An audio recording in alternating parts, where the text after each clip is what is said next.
của Nike Air Flight One Orlando. Đôi này release vào ngày 23 tháng 2, một ngày trước khi những đôi All-Star như LeBron, KD và Kobe release. Đôi này có giá retail là 120.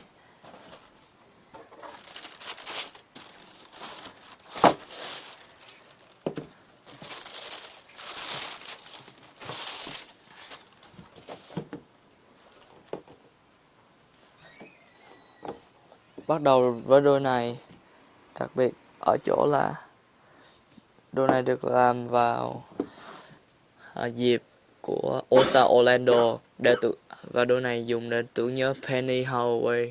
Đây là số áo huyền thoại của Penny Hardaway khi ông ấy còn chơi ở Orlando Magic. Phần này có Nike Air. Đôi này có những cái này đặc biệt để làm điểm nhấn cho đôi giày. Midsole màu đen. Tới gần phần toe box có thể thấy đây có phần màu xanh, phần màu đen accent với biểu tượng Nike.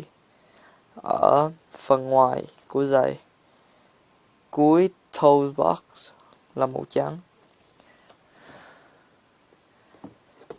Outsole màu đen có biểu tượng Nike màu xanh ở đây. Rồi chuyển qua đây có phần line màu trắng.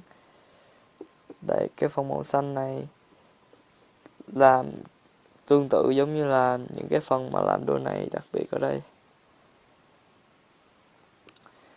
Màu trắng và kết thúc ở phần mũi giày là màu trắng hoàn toàn.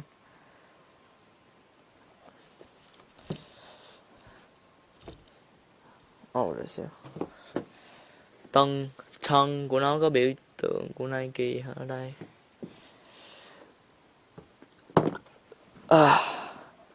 Outsole có chữ Nike Air.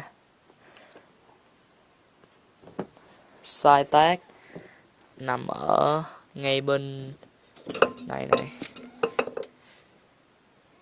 Phần má trong của giày.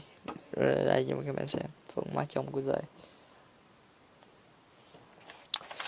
Đôi này được nhiều người săn tìm, mình không hiểu là tại sao. Có thể vì đôi này là một trong những một phần của bộ sưu tập của họ.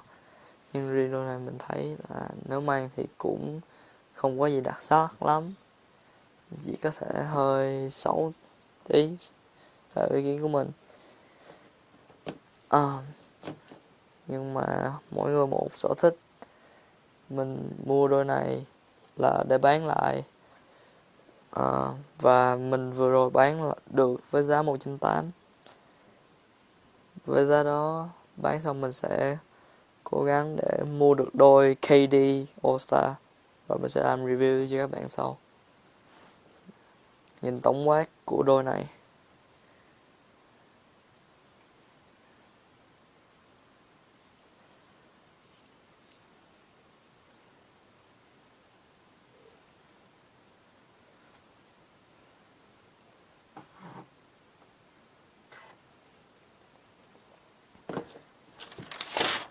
Cảm ơn các bạn đã xem review.